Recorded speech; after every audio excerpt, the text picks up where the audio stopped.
이스라엘의 딸들이 해마다 가서 길르앗 사람 입다의 딸을 위하여 나올시 애곡하니라. 아멘. 예, 본문은 이스라엘의 사사 입다가 딸을 하나님께 바치는 내용입니다. 본문 앞에 내용에서 입다가 암몬과 싸우기 전에 서원을 합니다. 하나님이 이기게 하시어 집에 평안하게 돌아가면 집에서 가장 먼저 나오는 사람을 하나님께 번제물로 바치겠다. 그 서원했어요. 근데 그런 서원은 하나님의 뜻하고는 상관이 없이 입다가 서원한 겁니다. 암몬과의 그 전투 앞에 승리가 꼭 필요하게 하나님이 암몬을 이기게 하신다 말씀해도 마음이 불안하죠. 그래서 하나님이 이기게 하시면 내가 하나님께 내가 뭔가 바치겠습니다 한 겁니다. 가끔 여러분도 그러죠. 하나님 소원 들어주시며 뭔가 바치겠습니다. 하나님이 말씀하지 않으셨는데 입다가 스스로 하나님께 뭔가 바친다 했어요. 이미 하나님은 입다에게 하나님의 영을 부어주셨어요. 하나님의 영을 부어주셨다는 것은 이 싸움을 이기는 능력을 입혀주셨다 하는 겁니다.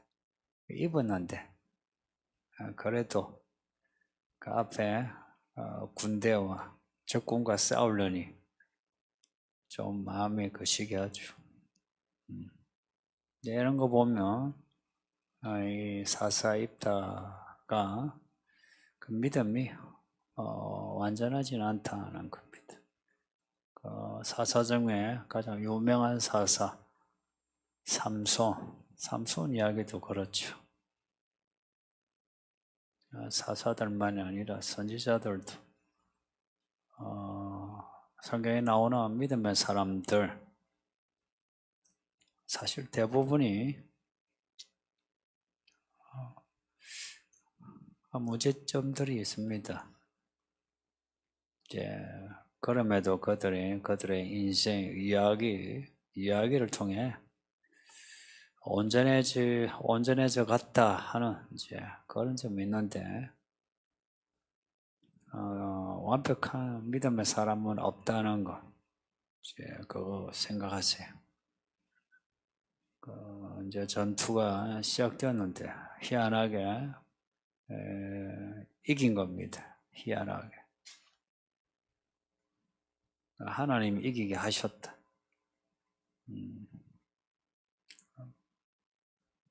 성도님들, 하나님이 약속하시면 그 약속하신 그 일을 의심하지 말고 그대로 받아들입시다. 거기에 내가 뭔가를 바치는 들어야만 될 것 같은 이런 오버하는 그 믿음을 조심합시다. 그런 것 때문에 시험 듭니다. 입다도 시험 들고 이스라엘 전체도 시험 듭니다.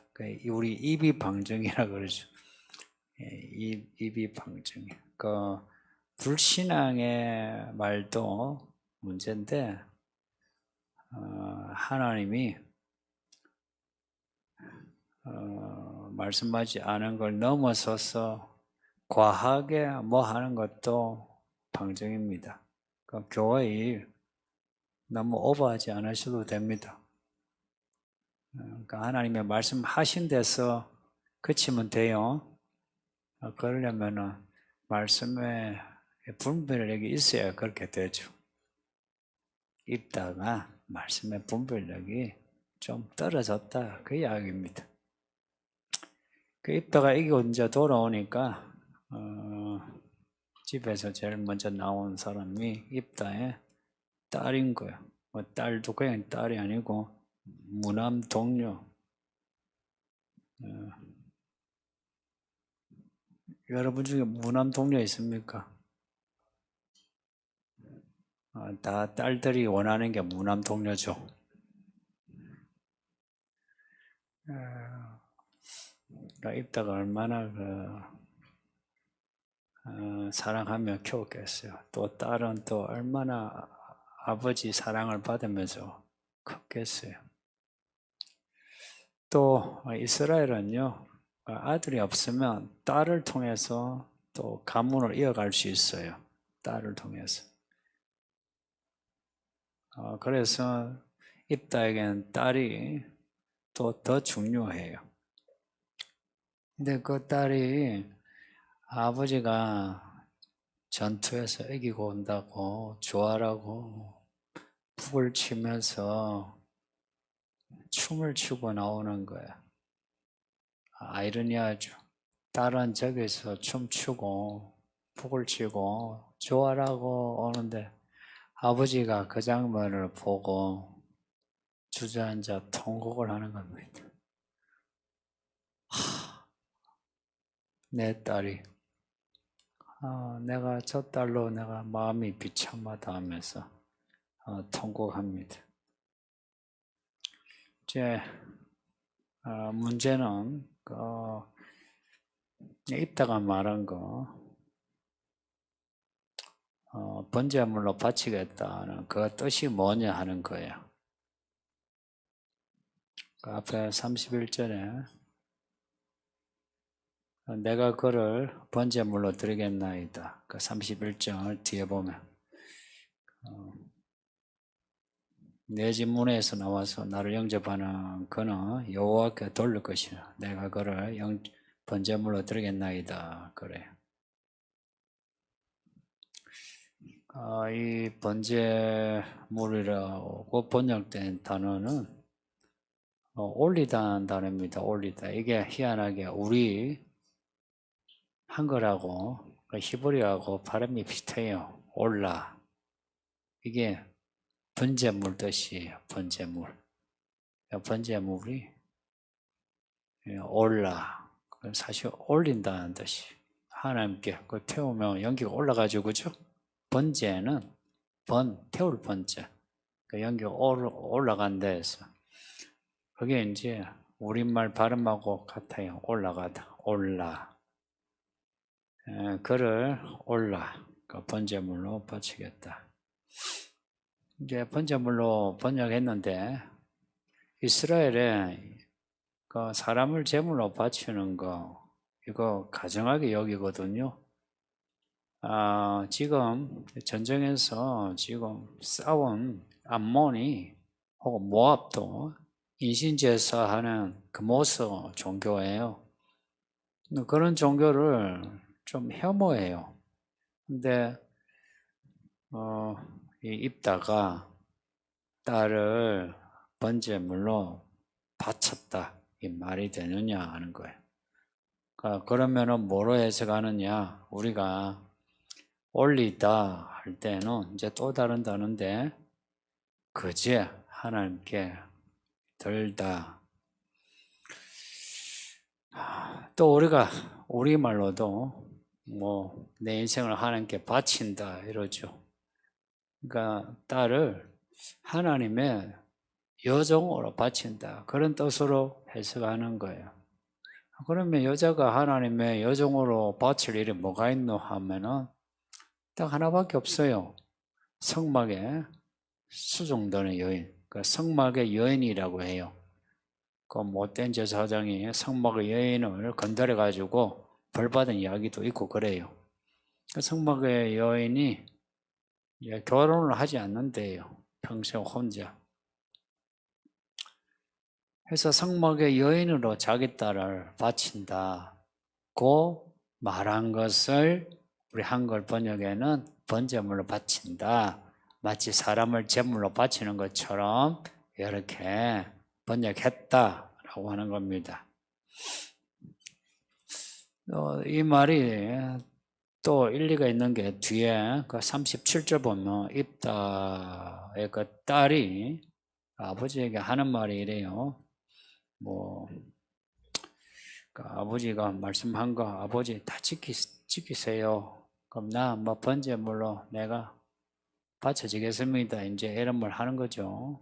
그리고 하는 말이 내가 내 여자친구들과 산에 가서 나의 처녀로 죽음을 인하여 애곡하겠나이다고 해요. 여기에 나의 처녀로 죽음을 인하여 라는 요 단어, 요 문장, 요 번역의 문제인데 원문에는 죽음이라는 단어가 없어요. 직역을 하면 내가 처녀로 사는 것, 내가 처녀로 있는 것이 슬퍼서, 처녀로 지내는 것이 슬퍼서, 뭐 비슷한 말인 것 같죠, 그죠?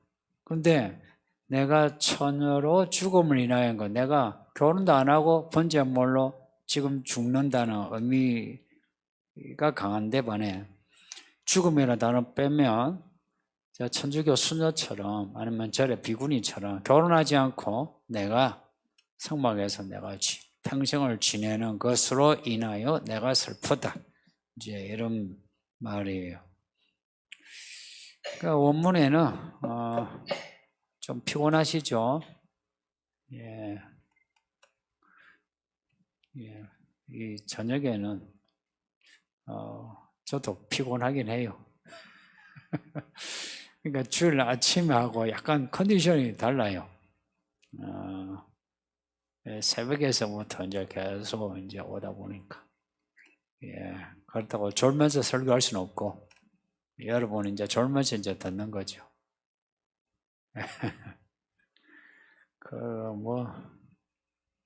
졸으면 이기기 힘들어요. 38절도 그래요. 처녀로 죽음을 인하여 애곡하고, 여기도 똑같이 죽음이라는 단어 없어요. 죽음이라는 단어가 따로 있어요. 그 단어가 없다 이야기입니다. 그냥 내가 처녀로 살다가 내가 죽는다. 그 문안동료의 딸이 결혼하지 않고 성막의 여인으로 산다. 아버지로서 좀 안 됐죠, 그죠? 그리고 집안의 대를 이어하는데 대가 끊기는 거예요. 그러니 슬퍼하긴 한데, 근데 지금 입다가 딸을 보고 지금 비탄에 젖어서 하는 말처럼 그렇게 슬프냐 하는 겁니다. 옷을 찢으며 어찌할꼬 내 딸이여 너는 나를 참담하게 하는 자라 너는 나를 괴롭게 하는 자 중에 하나라. 이렇게까지 슬퍼하겠느냐.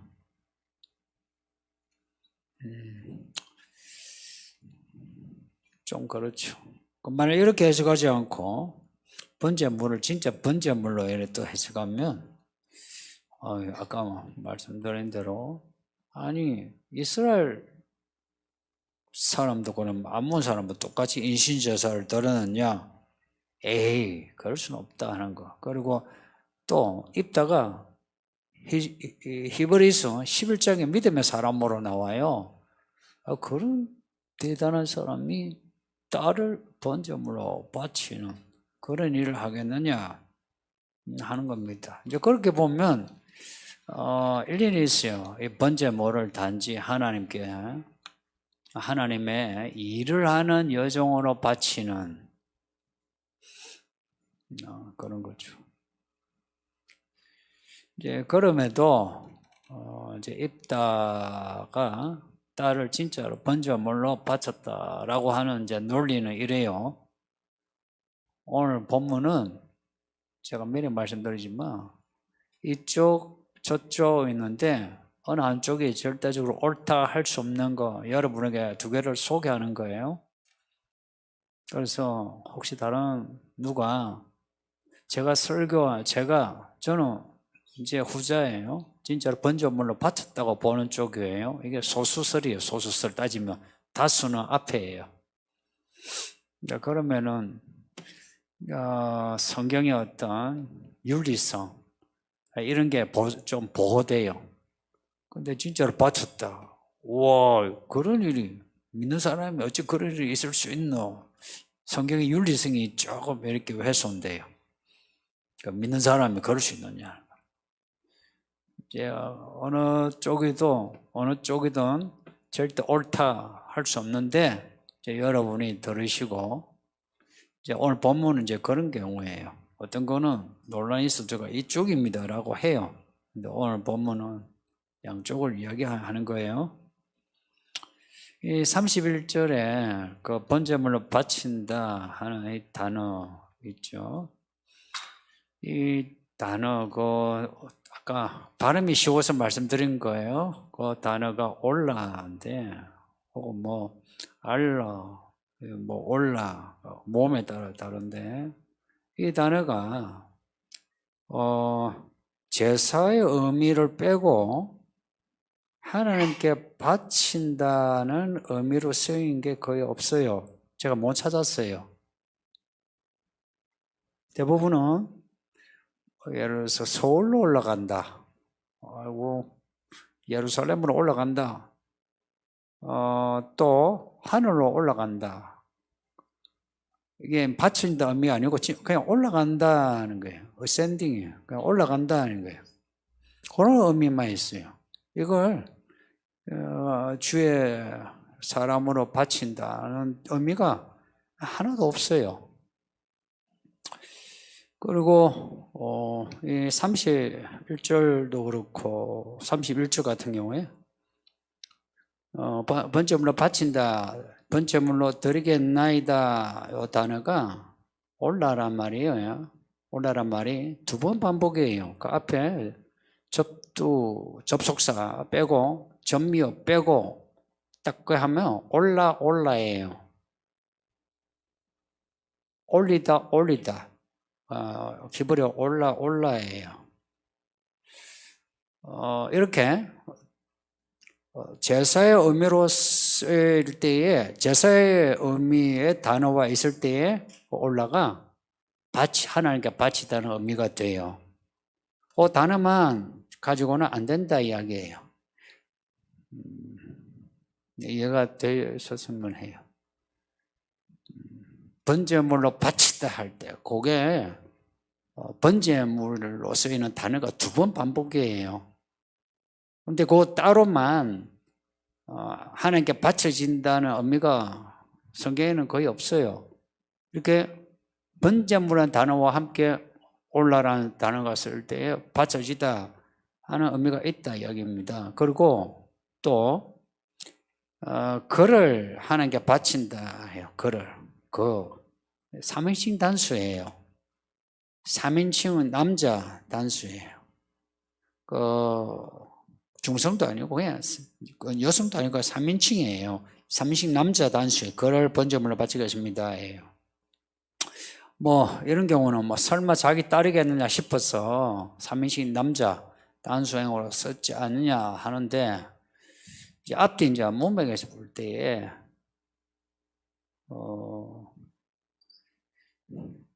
입단은 누군가를 진짜 바치려고 작정한 거예요. 그런데 알고 보니 딸인 거예요, 딸. 만일 자기 딸이 될 줄 알았으면 이런 말 하지 않았겠죠, 그렇죠? 그러면 남의 딸이면 괜찮을까? 내 딸이 아니고 남의 딸이 옆집 딸이 나와가지고 하면 그 딸을 바쳐야 될까? 아니면 남의 집 아들이면 또 바쳐야 될까? 근데 이 내용을 이제 알고 있는 입다의 딸이 이제 착한 딸인 것 같아요. 아버지가 그렇게 맹세하셨으니, 그리고 하나님이 말씀하신 대로 이기게 하셨고, 하나님의 맹세를 지키셨다 이 말입니다.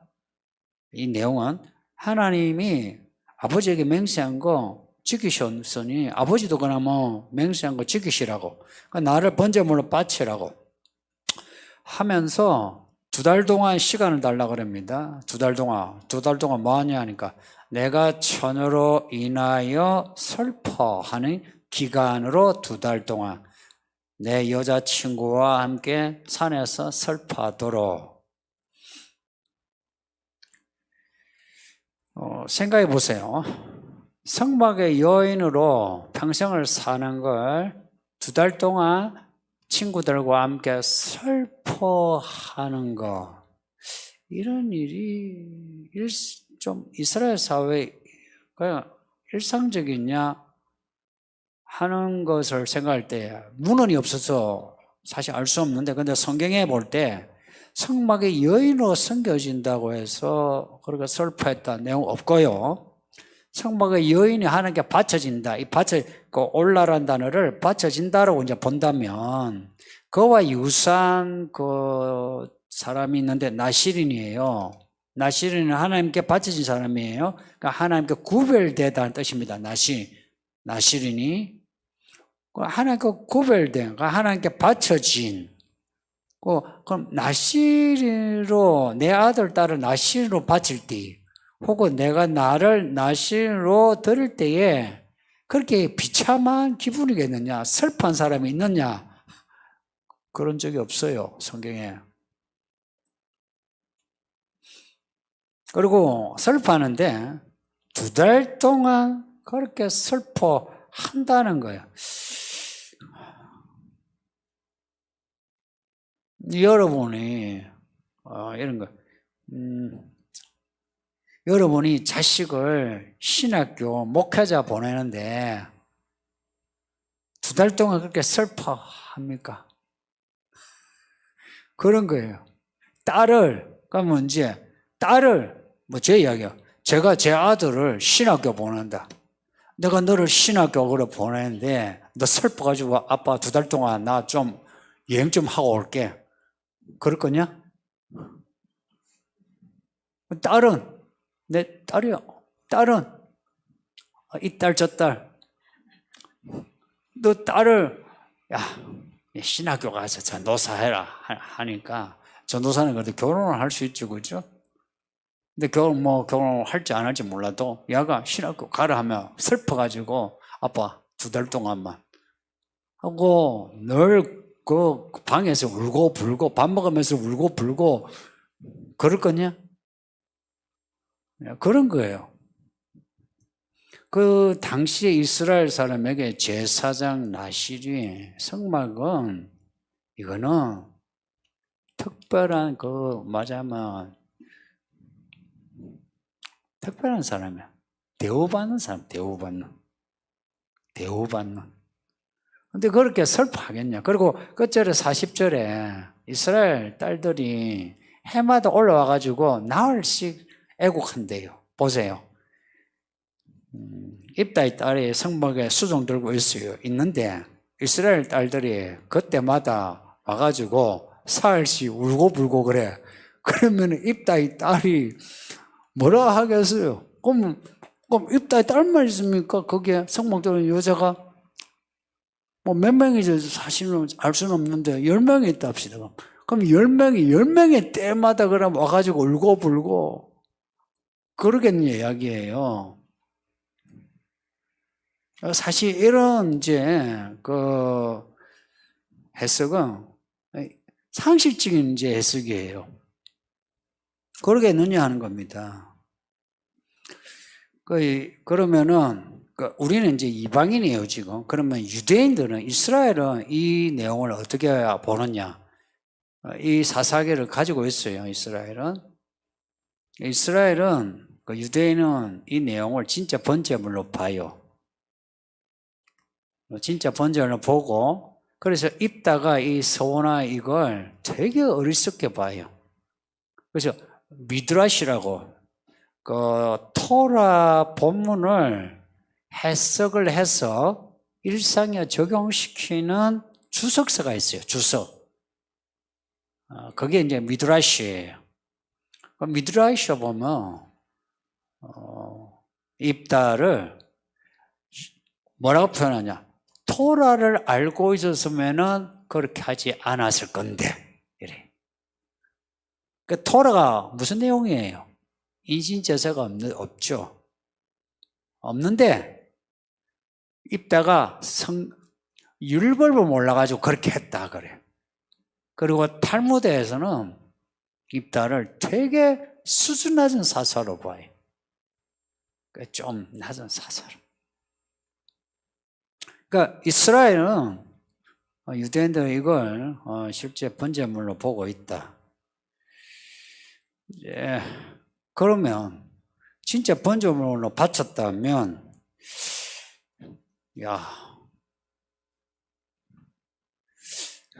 암몬이 금오수 종교인데 그 종교에서 인신제사 하는데, 그럼 이스라엘은 여호와 종교로 구별된 그런 어떤 특권 의식이 있어요. 그게 선민 의식인데, 그러면은 이렇게 인신제사 똑같지 않느냐? 그러니까 이스라엘의 그 선민 의식이 그 위기에 처하지 않겠느냐 하는데, 그럴 수는 있죠. 근데 사사기 시대를 좀 이해하셔야 돼요. 사사시대. 이 특별한 시기예요. 그 앞에 모세와 여호수아 이 탁월한 지도자가 있었지만, 사사 때는 이 율법이 말씀이 그냥 덮여 있었던 때예요. 그러니까 사사기에 대한 설명이 있죠. 사사기 그 마지막 절이, 사사 시대에는 왕이 없어 자기 소견대로 살았다 이래요. 그러니까 하나님을 믿는데 자기 소견대로 믿는 거라. 지금 교회가 예수 믿는데 자기 소견대로 예수 믿는 거하고 똑같은 거예요. 그래서 예배도 하고 교회 일도 하고 하는데, 예수님의 말씀은 구약으로 말하면 토라는 모른 채, 내가 예수님 이거 원해, 그래서 나 예수를 위해서 뭘 할 거, 내 새끼 바쳐야지, 그랬다는 거예요. 그리고 또 하나, 아브라함과 이삭 문제예요. 하나님이 아브라함에게 이삭을 바치라 했어요. 아브라함이 자원한 거 아니에요. 하나님이 바치라 했어요. 번제물로 바치라 할 때에 그게 상징으로 네 아들을 성막에 하나 제단 만들어가 제단에 일하도록 하라는 말씀이에요? 아니면 진짜 바치란 거예요? 진짜 바치란 거예요. 그 사건이 되게 중요해요. 입다가 딸을 번제물로 바치는, 이게 아브라함이 이삭을 바치는 이야기와 이게 맥락이 연결돼요. 그런데 바치는 이야기인데 질이 달라요. 하나는 하나님이 바치라 해서 살려준 거고, 하나는 입다가 바쳐서 죽인 거. 하나님이 바치라고 한 것도 아닌데, 이게 우리 믿음에서 비슷한 모습인 것 같은데 완전히 결과 다른 믿음이 많아요. 성경에 혹은 누군가 그 믿음의 사람을 내가 따라서 뭘 하는데, 하나님이 기뻐하시는 그 성경의 이야기, 그 믿음의 사람과 달리 우리가 나름 믿음으로 뭔가 하는데 하나님이 기뻐하지도 않고 내 가족과 주변 사람들 해마다 슬프게 하는 비참한 믿음이 많아요.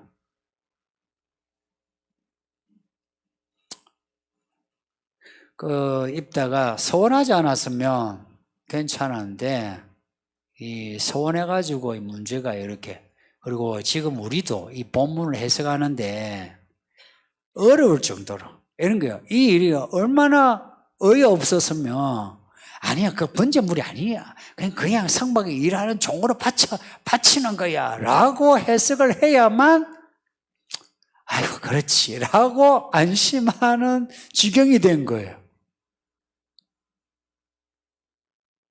그러니 성도님들, 우리는 말씀을 알고 믿읍시다. 그 남편들아 지식을 따라 아내와 동거하라 그래요. 예수를 아는데 우리를 부르시 예수를 알므로 자라가라 그럽니다. 그러니 믿음으로 산다 할 때 흔히 하는 말이 있어요. 성경이 서라 하면 서고 성경이 가라 하면 가는 거예요. 성경의 표대와 길, 방법론을 가지고 하는 거예요. 그러려면 성경을 아셔야 돼요. 이 한국 교회가 성경을 잘 몰라요. 왜 그러냐? 목사들이 성경을 잘 모르고요. 첫째, 참 부끄러운 말이지만 목사들이 성경을 모르고 장로, 권사, 집사들이 성경을 몰라요. 그래서 설교도 교회 학교도 성경을 덮어놓고 입다처럼 자기 생각의 믿음으로 살아요. 그리고 그걸 참 믿음이라 생각하고 귀하게 여겨요. 그래서 교회가 종교 덩어리가 여기저기 박혀 있어요. 그거 치우는데 오래 걸려요. 여러분이 이 말씀을 듣기 전에 가졌던 종교 덩어리, 그거 치우는데 오래 걸려요. 그러면 입다처럼 이렇게 오버해서 소원을 했다. 그럼 어찌해야 되노? 지켜야 되나? 이런 문제. 이건 이제 실제적인 문제예요. 그렇죠? 그랬을 때 있잖아요. 하나님이 원하지 않는 말을 하고 행동해줄 때는 어떻게 해야 되나요? 하나님이 기뻐하지 않는 오버하든지 아니면 반대하든지 야가 하나님이 기뻐하지 않는 말을 하고 행동했을 때는 어떻게 해야 되나요? 그걸 지켜야 되나요? 예, 하나님 앞에 나아가 정직하고 회개해야 돼요. 구약은 좀 논란이 있어요. 신약은 나아가서 회개하시면 돼요. 입다 시대에는 사실 논란이 있는 거예요. 회개하면 된다 이런 말하기엔. 그런데 신약은 나아가서 하나님 제가 몰라서 그랬습니다. 용서하소서 하셔야 돼요. 그렇게 하면 내가 내 소원한 거 그리스도의 피로 오버된 거 소원이 그게 지워져요. 중요한 거는 우리가 무슨 말을 하든지 행동을 하든지 우리의 왕이 그리스도시라는 거, 그리고 우리의 행동의 틀, 언어의 틀이 성경이라는 거, 이거 꼭 기억합시다. 그래서 여기 있는 여러분들 이 말씀에 대해 너무 소극적으로 못하는데요, 안 하겠는데요, 할 수 없는데요, 이것도 문제고, 말씀에 대해 하나님 뭘 이렇게 빠지겠노? 내가 내 새끼 빠지겠습니다. 내 새끼는 아무 생각도 안 하는데 내 새끼 빠지겠습니다. 그리고 남편이 집에 버젓이 죽어라 이래가지고 남편 이름으로 집이 되어 있는데 내가 내 집을 바치겠습니다. 그래요.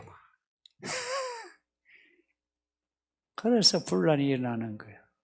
그 오버된 그걸 이제 믿음으로 여기는데 그렇지 않고 이 말씀대로 하는 게 가장 합리적이고 평안하고 지름길입니다. 예. 제가 오늘 입다 이야기해서 여러분이 이 성경을 읽고 해석하는 데 있어서 좀 해석하는 틀이 좀 도움이 되었으면 합니다. 예, 기도하겠습니다. 아버지 하나님 감사합니다. 오늘도 이렇게 예배하게 하시니 감사합니다. 입다의 이야기를 읽고 들으면서 우리의 마음도 이래 무거운데 우리가 늘 입다처럼